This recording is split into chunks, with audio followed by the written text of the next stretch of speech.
See, to me, the greatest thing in the world, and I think I annoy a lot of people with this, probably my kids mainly, but the greatest thing in the world is questions. But I want to go a little bit beyond just saying, I don't know. I want to get to the place where I say, okay, I don't know. Now, let me find what the truth is so that I can understand what it is that I might be able to do to get involved and be a healing agent to that, or be involved in doing something more meaningful. This episode of the Power of War podcast is brought to you by SaferNet. For a full VPN experience coupled with antivirus, web filters, internet controls, and an internet use tracking console, SaferNet provides complete protection for your organization. Check them out online at safernet.com. You've tuned into the Power of War podcast with Brad Hawkins, serial entrepreneur and author of 3 books at least: God, the Devil, and the Internet, Unshakable Life, and brand new, releasing today, The Power of Or. I'm your host, Jim Brangenberg, also a serial entrepreneur and author of 3 books. I work for him, I retire for him, and she works for him. Our goal with every Power of War podcast is to provide a lively, unfiltered, unedited, unfettered, and unscripted conversation with a business person as we explore their daily work and see if we can uncover a powerful or moment that our guest has faced or is facing. Our goal is to access the wisdom of God for the solutions that man seeks. This podcast is sponsored by SaferNet, online at safernet.com. Brad, we're going to do something different today. We're not going to invite a guest in. We're going to be the guest to our own podcast. We're going to introduce your book, which is releasing today. Congratulations on the release of The Power of Or. And we're going to reintroduce the Power of Or conversation to our audience. This is going to be exciting. Brad, how you feeling about the release today? You know, I'm actually really excited. It's interesting because I don't get excited about a lot of things, so it feels kind of different. But no, I am excited. It was a lot of work getting it out, and I'm even more excited to see what's going to happen and how people's lives are going to change, and how the enemy loses one more tool that he'd love to continue to use against people. So I'm excited in a multifaceted way. So. Hopefully it gets on the airport shelves really, really quickly, because since people are waiting in long lines, they'd have something to read when they get to the airport. The Power of Or available on Amazon and other local retailers sometime soon. Get it online today, amazon.com. The Power of Or, Bradley Hawkins. All right, so for people hearing this for the first time, Brad, because there might be people checking out our podcast today for the first time, The Power of Or. What is The Power of Or? And why do you think it matters so much today? That's a great question. Because what I've found is that when you just look at the title, it's like, I have no idea what this book is even about. So, but the Power of War is just a simple process that you can teach yourself to help you maintain curiosity in the point of an emotional trigger. So for example, you might walk into a room and somebody glances at you and says something snarky and then walks away. And the natural reaction would be what the heck is the matter with you, you jerk? I don't want to talk to you, whatever it is. And what's going to happen is that we have this process that happens, is that our thoughts, every thought that goes through our brain is going to create an emotion. It will always create an emotion. That emotion will always create a behavior, and that behavior will always create a result. That process, I call it in the book the domino effect, that process will always take place with every single thought that we have. If it's a very general, benign thought, it will still create an emotion. So every single thought that goes through our mind will give us a result, and we want to take a look at what that result is before we do too much pondering. So the Power of Or is all around getting to the place where we don't start the domino effect until we have all the facts. So if you have a thought, that person was really rude to me, you're going to have an emotion around that, and then you're going to have a behavior. But if you interrupt that thought, that person was really rude to me, or it could be that that person is having a really bad day, or that it could be that that person just found out their cat just died. Whatever it is, you have no idea what triggered that in them. But if you give yourself enough or statements, it allows you to stay curious long enough that you can find out what the facts are, and then you can decide how you want your thoughts to be able to be set in stone, because it's going to start that domino effect. You can't stop that. But the reality is that you can trigger it and steer that path right along that road. So you're saying we can change our thought patterns. We can change the emotions that are that are impacted by the things we think. That's what I like, is that we can change the way we think. Interesting. Absolutely. And it's kind of funny. I was just talking to my daughter yesterday, and she was telling me she got it, of course, one of the first books, just because it's my kids. I give them a book right off the bat. But we had talked about this prior to, and she said she's been working on the power of or as she drives her car. And she said, I haven't gotten mad in the car lately. She said, if somebody's driving too slow, I think, well, maybe they have a cake in the back of their car and they want to make sure it doesn't fall, or maybe they just found out something bad happened. And so she's working on the power of or just to maintain sanity on the road. So I found great humor in that. I got to tell you, when I first read your book, which I think is almost 8 months ago, when you had one of the draft versions out, it immediately impacted how I thought, because it was such a powerful, simple concept that it literally has impacted. I have never read a book besides the Bible that it impacted me immediately and how I thought. So I love that. So tell us what was happening in your life when you first discovered this idea of or. Was there a moment where it really changed how you saw a situation?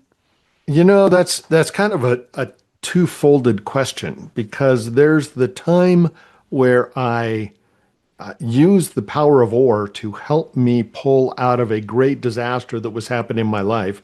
And then there was the time that I identified what it is that I did in the process of helping another one of my kids. And so, yes, what I did do is, and it's in the beginning of the book, but I had a period of time where I had just tremendous success. I was blessed. I had multiple businesses, a business that was a worldwide business, had an investment company that reached heights that kind of surprised me. But I was blessed a lot. And then one day, everything came crashing down with nothing that I did. It just it's quite a story. And Like and a I Job, you had a Job moment. it was a Job moment. It was a Job moment. We have an app for that? What? An app for cybersecurity for all your devices? Are you a business owner concerned about cybersecurity? SaferNet VPN offers the perfect solution. Protect your company and family with a single app. With our cloud-connected cybersecurity platform, enjoy VPN, internet controls, and virus protection. Stay safe online with SaferNet VPN today. Get secured now. Sign up at safernet.com. That's safernet.com. And so I look at this and say, okay, well, I went through this state of depression. I was angry. I literally put myself to sleep sometimes thinking about how I could destroy the people that were trying to destroy me. And I was just so emotionally frustrated that I found my personality changing. My natural positive attitude turned into cynical and hatred of everyone that I could find. And it was just this gradual process of destruction I had external destruction, and then I was allowing this destruction to become internal. It just overwhelmed me and took me over. I found myself just sitting on the couch watching TV and not even having a clue what I'm watching. And so when I realized what was going on, I felt like God hated me. I felt like he can't stand me. He thinks I'm the worst human being on the planet. And And then I started this process in my brain that was a little bit different because I didn't want myself to stay in that spot because God has always been so important to me. And then I thought, well, maybe I'm not understanding this correctly. Maybe there's a demonic force that's attacking me. Maybe there's other things because I didn't want to stay in the place of allowing this thought to take root because I knew how powerfully destructive that would be to my eternity. And I allowed those curious thoughts saying, okay, I need to really understand what's going on here to keep me from falling into the biggest pit there is, I think, in life, thinking that God doesn't like you. And so, especially when we all know, just reading scripture, that he loves us more than we can ever imagine. But if the enemy gets a hold of that, I just wasn't willing to give that up to the enemy. And so, but I didn't really realize what I was doing. I just was working it out as I was sitting on the couch one day, realizing what was going on. And then I kept doing it over several days after that, thinking, okay, well, God really hates me, or I'm not getting this. I'm not understanding it, or the enemy is just trying to destroy me, or whatever it is. And I'd over and over again until I started realizing that you know what, maybe God hates me. And I even prayed this. I said, you know, God, I think you do hate me. But I know that I know what it takes to be in heaven, and that is simply believing in you. And so I'm going to heaven. So be prepared that the one that you hate the most will be there in heaven with you. And I found that to be very curious because I knew when I said it that it wasn't true. I knew he didn't hate me. I knew that it wasn't something that was evil or bad. It was just simply this is what God was doing and or allowing to happen. And that was the start of my rebuilding process to bring me back to a place of faith and hope and believing that he was doing something meaningful. I think God was trying to call you while you're talking about that too.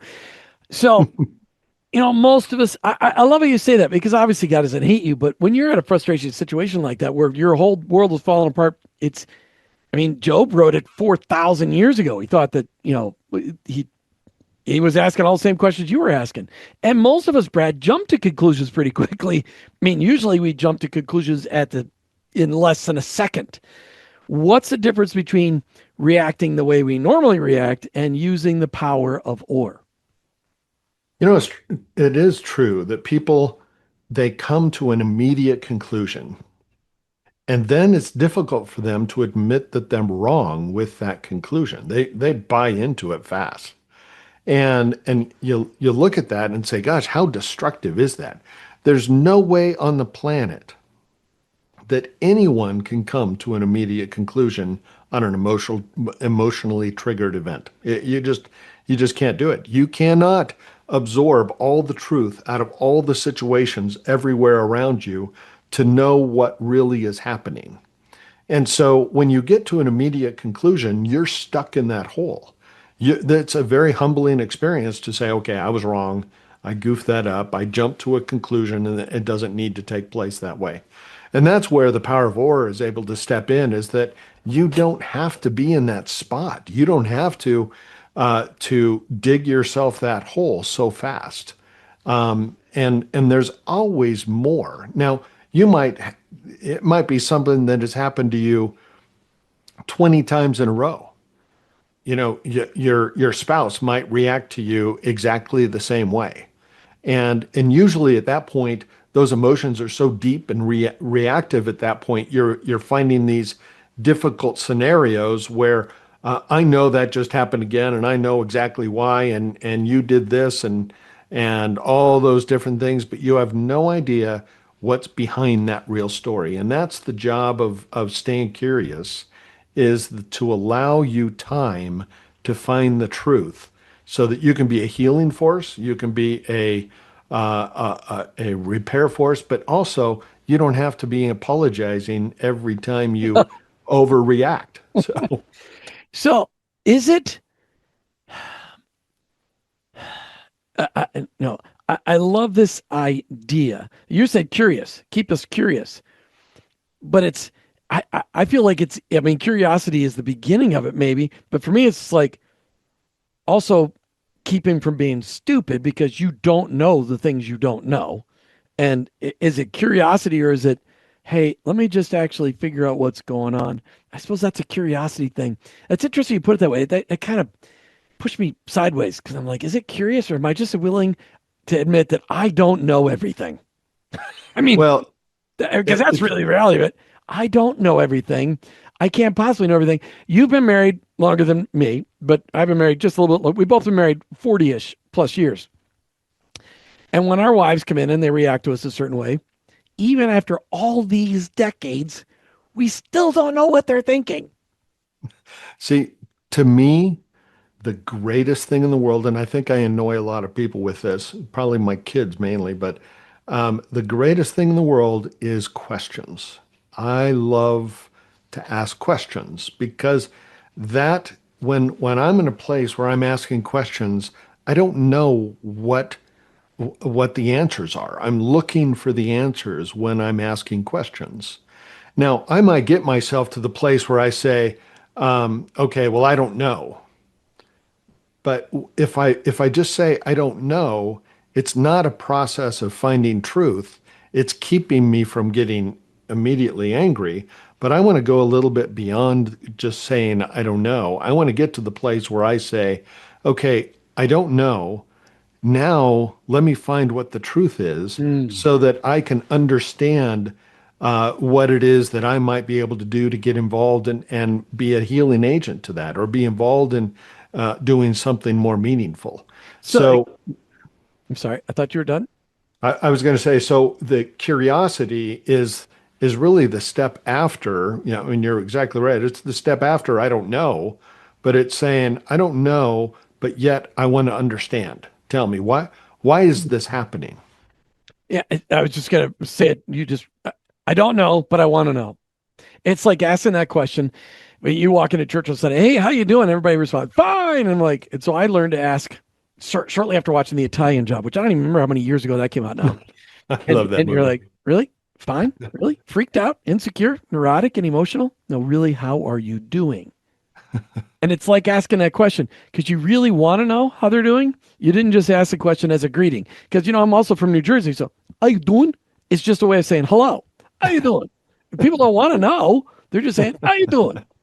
So I love that. It's like, I don't know, but I want to know. Okay, so let's talk about. So the first time you get introduced to this is when your life was falling apart. Fast forward, it's been a decade since your life fell apart, a little bit more than a decade, and God's been rebuilding and doing lots of different things. Talked about a time where God got your attention, and instead of you jumping to a conclusion, He used the power of or in your life to completely change how you handle the situation. Um, I'll let me explain this, and then I'll tell you a story about it. But there was a time where my one of my kids were going on a journey, and I actually dedicated the book to her, and she was going on a journey, and she expressed to me that she was really nervous about going on this journey. She was going to work on a cruise ship. And she was really nervous about going on this cruise ship because she said that, I'm going to be on this ship, and what happens if nobody likes me? What if it just kind of all turns into a disaster and I get stuck on this ship with a bunch of people that I don't like, they don't like, and I just explained to her. I said, here's what you need to be able to do is when you get yourself to the place where you think someone doesn't like you, you just need to start throwing in some or statements. And I said, or maybe they're having a tough time too on the ship, or maybe they're missing their significant other, or whatever it is. And so you can get yourself to the place where you maintain curiosity to allow you to build a new relationship possibly. And she made the comment, she said, wow, or is really powerful. And that's where the title came from, is she made that comment there. And so, but what happened was is that we have started making these regular statements, and I find it very funny because if somebody starts complaining about something or causing an emotional reaction in a group of people, the people that have learned this, they start throwing out or in the middle of a conversation, and it just kind of breaks the that sometimes gossipy conversation, sometimes anger-filled conversation. It just breaks it down to start allowing a lot more curiosity to go on. But there was recently, I was sitting around a fire pit with some friends, and we were actually building a fund and a fund for believers, and we're it'll be it's currently there, but it's an investment fund for certain type of believers and certain type of believers that are trying to grow their funds for a certain reason. And so we're going through in this having this conversation, and they're like, well, we don't want to walk down this path. We don't. There's something's going on, and there was some emotion amongst some of the other guys, and it was really an interesting thing where a guy right next to me, he was about ready to walk out, and he was telling me that that person is trying to be greedy and do something attention. Because I thought I don't, because of my past, I don't want to be involved with anybody that is greed founded, greed based. And then I thought, or they're not. Maybe they just have a different point of view, or they're feeling like somebody else is being greedy. And I found myself pivoting out of that conversation because it was triggering me into some of my past and thinking, oh, I want to know what's really going on. So I stopped the conversation and I said to the gentleman that was reacting, and I just said, why are you feeling that way? And he started expressing a desire to do amazing ministry, and it was completely opposite of greed, but it could have looked that way in other people's perspective, which actually changed the entire conversation over the fund, which was so exciting to me because it was like the Holy Spirit had something to say about the fund, and it wasn't coming out until or happened, and we were able to open up the broader conversation, if that makes any sense. That makes total sense. I mean, so the guy was getting churned up inside. He didn't know what to deal with those emotions or that frustration, and it came out angry, but really it was frustration, and you had to uncover what the frustration was. I mean, that's the power. As we as believers, that's the Holy Spirit intuition. That's the Holy Spirit giving us insight, but we have to stop and ask, oh, it seems like this is going on, or is something else going on, Lord? I mean, help us to have a perspective on that. So you're a fairly mature believer. You're also an experienced entrepreneur. You've done a lot of things. Have you recently experienced a time where you slipped into old habits and you missed the chance to use the power of or in a situation, and it caused a problem or a misunderstanding? You know, those things happen to me all the time, and I, I live a constant state of either operating in the or mentality or apologizing for not operating in the or mentality. It's a common thing, and I can tell you, I just had for another business that I have. I just had a meeting with some officials, and they were not staying in alignment with the agreement that we originally had. And I found myself getting pretty angry out of this element of the conversation, because I was like, we had this conversation 10 years ago, and now you're going back on it all. You're being disingenuous, and I wanted to create a monster legal battle and humiliate them is what I felt like I wanted to do at the time of the conversation. And I stepped out of the meeting, and I was kind of emotionally charged, and I went and talked to some other leaders in our business and told them what was happening, and they even got more emotionally charged. They were pretty upset, which justified my reaction. And it just kind of fed on itself a little bit. And I said, what is going on here? And I just started adding some or thoughts, and I discovered that this person is brand new in their position, and they don't know all the facts of what was going on, but they were feeling like they wanted to look like they were a little bit of an authority in their brand new position. And I felt like God was saying I needed to support this person in their brand new position and build them up in that position. Now, I don't know exactly what that's going to look like yet, but it's my job was not to take them down, but to build them up after I was able to slow down my emotions, slow down my anger, and get to the place where I could understand more truth about what was happening. So now this is brand new. I don't know where it's going to go or how it's going to fix, but it was changing the immediate reaction to, you know what, I'm not even going to talk to you anymore. I'm going to call my attorney to, oh, let's walk down this path a little bit more. The brother of a world famous leader once said, we should be quick to listen and slow to speak and slow to become angry. And really, that's at the root of the power of war. To be quick to listen, to seek to understand. Why is it, Brad? We can ask this question two different ways. Why is it that we're so quick to jump to conclusions? We can answer that question, or we can answer, how do we help our kids and our grandkids? Now, you and I are getting grandkids.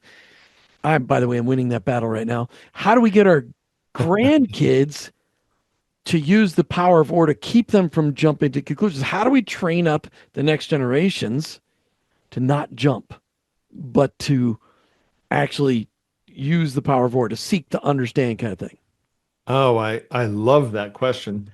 And my grandkids are not really at the stage where you can reason with them because they're not even a year yet. But I do imagine as we start developing conversation that as they get emotionally charged. I know that there was just recently a situation where I was holding my grandson, and he was crying, and he was very upset about something that we have no idea about. But he was very upset. And so I was in the kitchen, and I just opened up the cabinet door and started showing him the different strange colors and things in the cabinet. And he was fascinating. He stopped crying and he started reaching for all the different pieces that he could reach in the cabinet. And we had a great old time putting all the red things together and the blue things together. And I'm sure my wife will not be overly happy when she sees that her cabinet is not as well designed as it was when we started. But the thing was is that he was able to see different perspectives or different things, or really I showed him something else to pay attention to.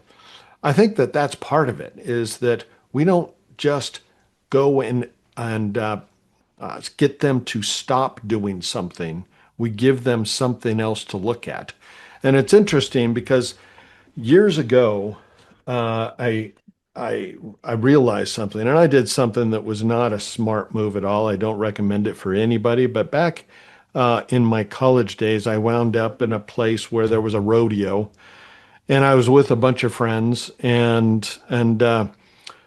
they somehow convinced me, and I have no idea how I agreed to this, but they somehow convinced me that it would be a good idea for a city guy to go and ride a bull. Was there beer involved?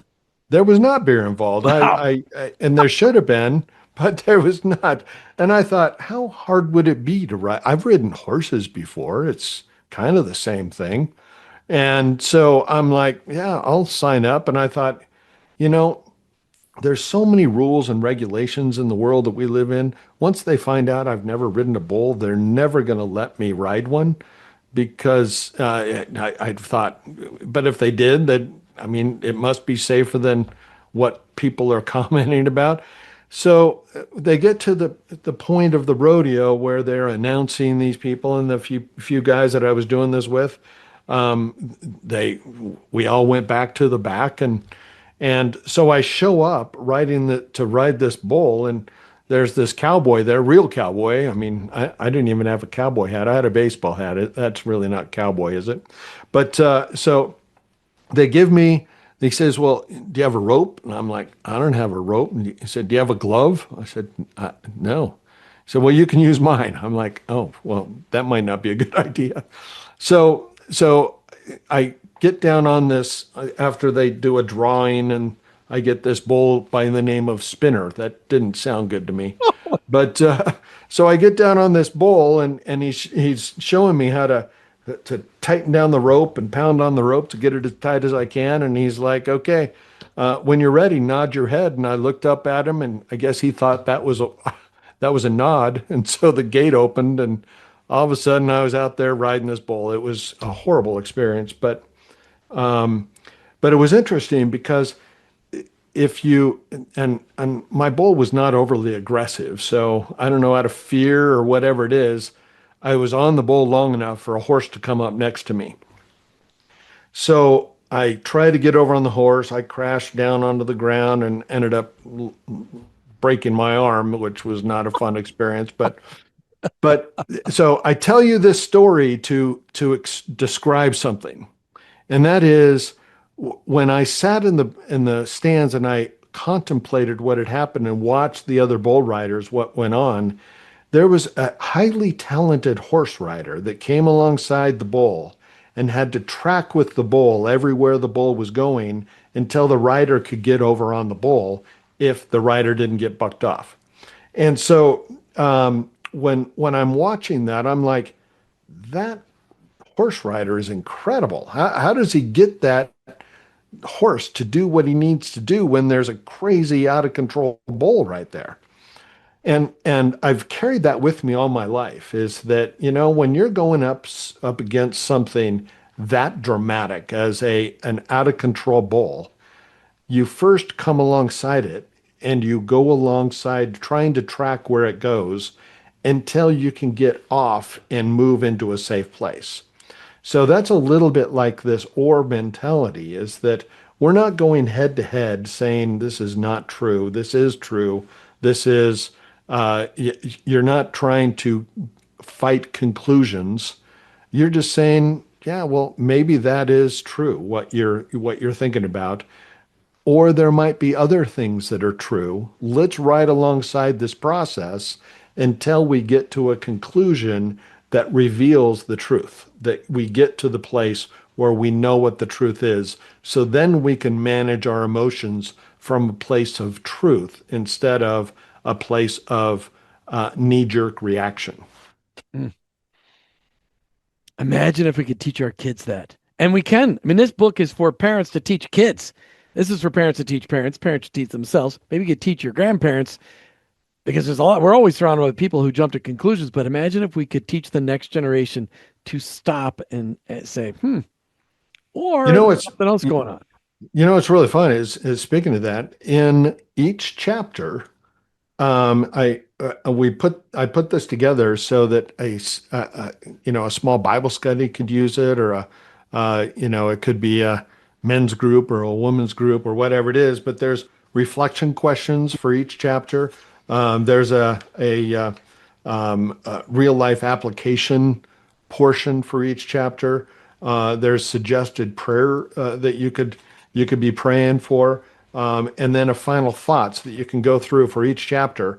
But I put that together so that when I'm sitting with a men's group, or I'm sitting with my grandkids and I'm reading the book to them, or whatever the case is, that I don't have to come up with any questions. It's just laid out for me, and I can keep the conversation going without having to be the educator.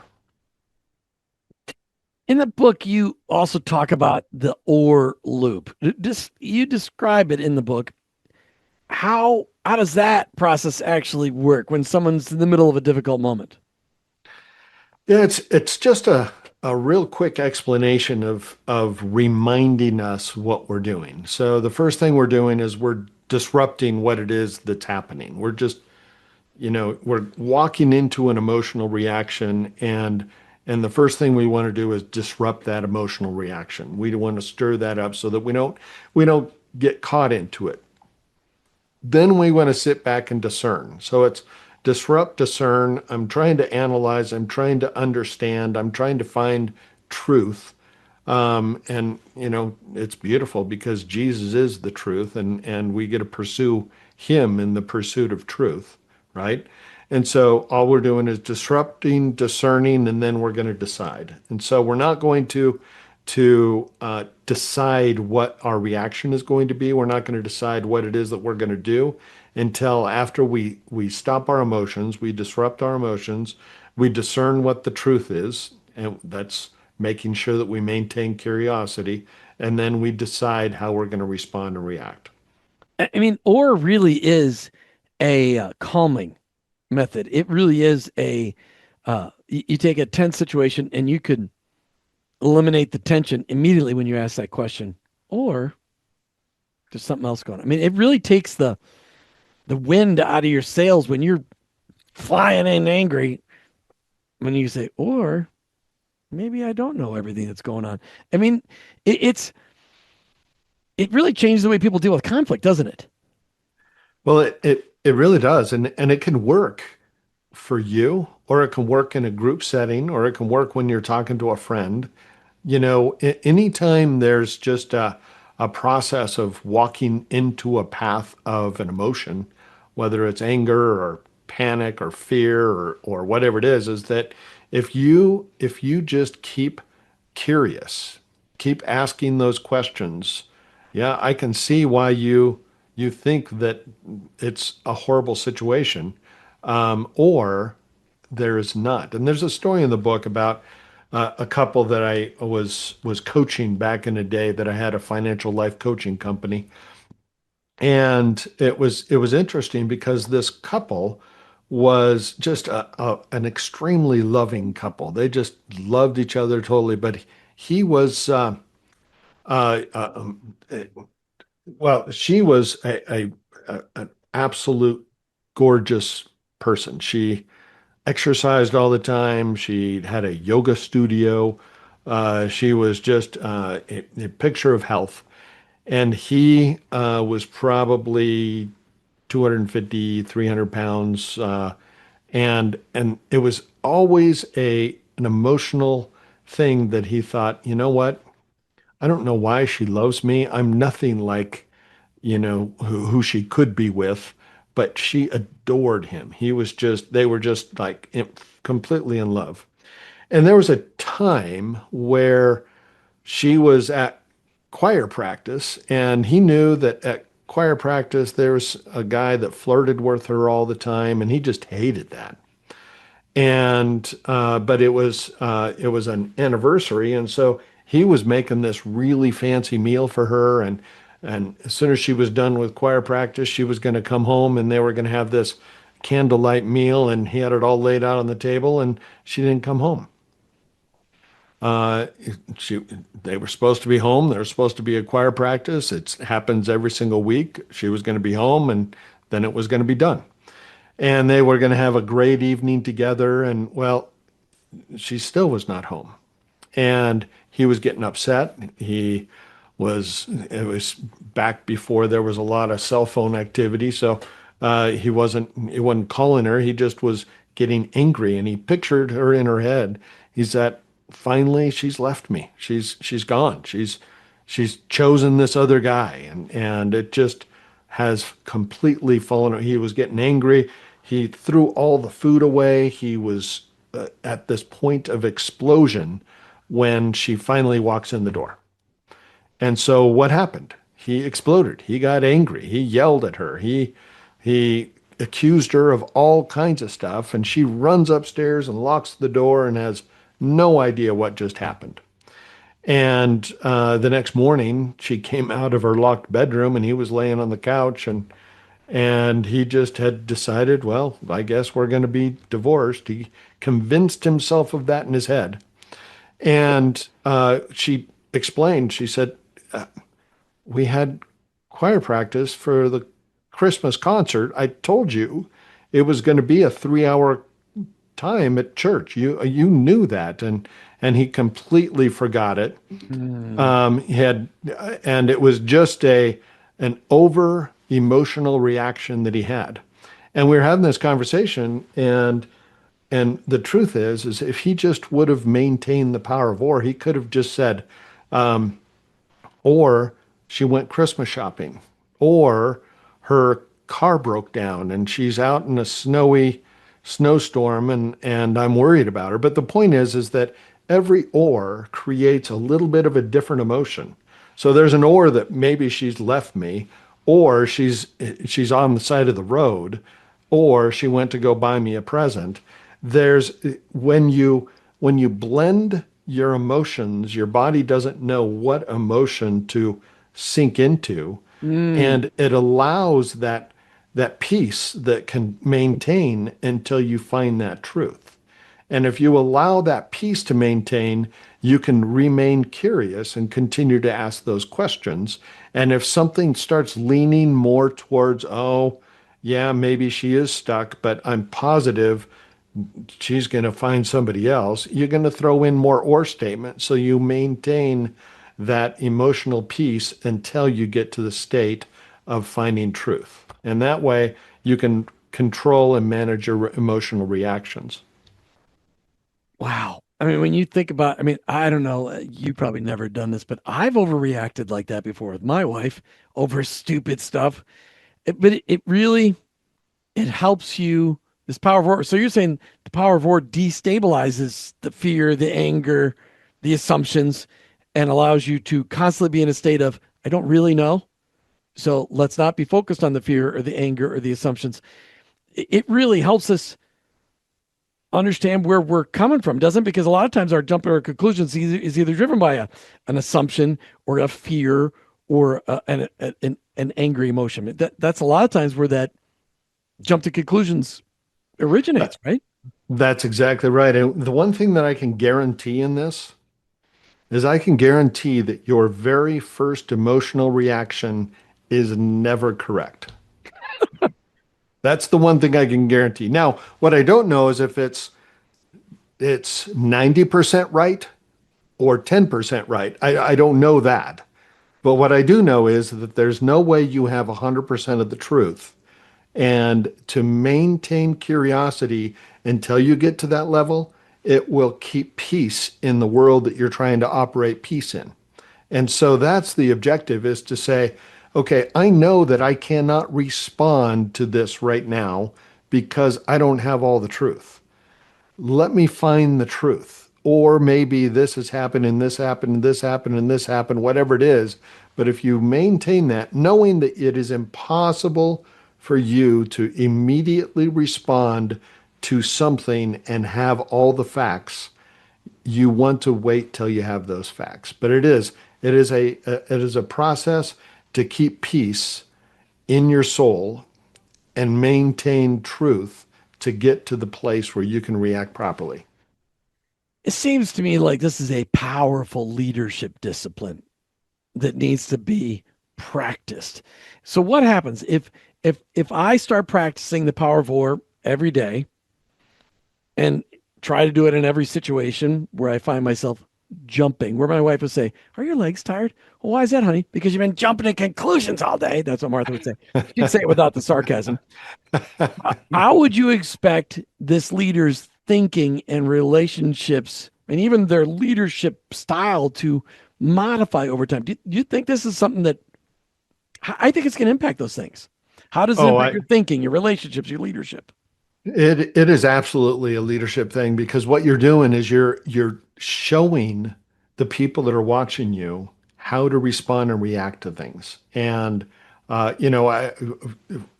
went through a training of this with one of our businesses recently, and I was showing them when they get a call in from a customer. Um, for some reason, we ended up in a place where, it just something bad would happen. A client would be angry about something, and then the office staff would start responding to that, and then they started giving names to the angry clients, and it just we were creating this negative atmosphere in that office, and I was like, that's not okay. We're not gonna do that. And we showed, here's what we need to do is we need to understand we don't know what's going on with our clients' world. When they call in and they're upset about something, we don't know if they're upset with us. We don't know if their grandmother just passed away. We don't know if they just wrecked their car. We don't know anything that's going on in their world. And we have talked about the OR process and maintaining that peace. And what's amazing to me is just that way of responding to our clients and giving them grace to allow the conversation to go the way it needs to go and get to a place where we can help them in the business. It has created so much peace in that office that our employees are not walking around angry. They're not going into the break room complaining about this horrible client they had to talk to. They're just in a much more joy-filled environment, and they have made a comment that they love coming to work. And so it is really, even in the way we treat clients, has changed the atmosphere in the office. That's a culture shifting thing. I mean, you're talking about how to, I mean, really, Jesus tried to teach the disciples that, I mean, and I'm not sure they really understood it until after he rose from the dead, but he was trying to teach them to look at beyond their instant reactions. I mean, it's in the Gospels. All for the letters from Matthew, Mark, Luke, and John, they all talk about this. This is a concept that we need to learn, Brad. This is a concept that needs to impact how we interact with people, as well as how we teach our kids to interact with people and our grandkids, and maybe if we get the privilege, our great grandkids, because this is the opportunity to transform our work cultures, our home cultures, but maybe even the culture of our country. Oh, if we could get our politicians to opt in the power of war, that would change our country. If we could get our news to operate in the power, if we could get all the people watching the news to operate in the power of war, there would be so much more peace in this country. It would be absolutely wonderful. So. It's incredible conversation. I hope everybody's really enjoyed listening today. I encourage you to get a copy of the book, because when I read this book, first of all, it's a quick read because it's so intriguing from the beginning to the end. Get a copy of The Power of War. Is it Power of War or is it The Power of War on the title? The Power of War. All right, by Bradley Hawkins. All right, you can see it on our YouTube channel. And it's at there. I would recommend that you get a copy of this right away, because it will change how you think. It just, what the conversation we've had today, it's going to change the way you think. Brad Hawkins, thanks for a great conversation today. Thanks. It's been a lot of fun. And congratulations on a great book. This book, as I said, transformed my life as I was reading it. So thank you all for listening to the Power of Work podcast today with Brad Hawkins and Jim Brangenberg. I invite you to follow us on Twitter and Facebook and Rumble and YouTube and Truth Social. And make sure that you sign up to follow us on YouTube so that when a new show comes out, you get notified. If you want to join us on the show and you've got a Power of War moment you'd like to share with us, email me, Jim@iwork4him.com, Jim@iworkforhim.com. We know that our discussion today has inspired you to live with the power of war on your mind. It's just a matter of being willing to let your mind shift that way.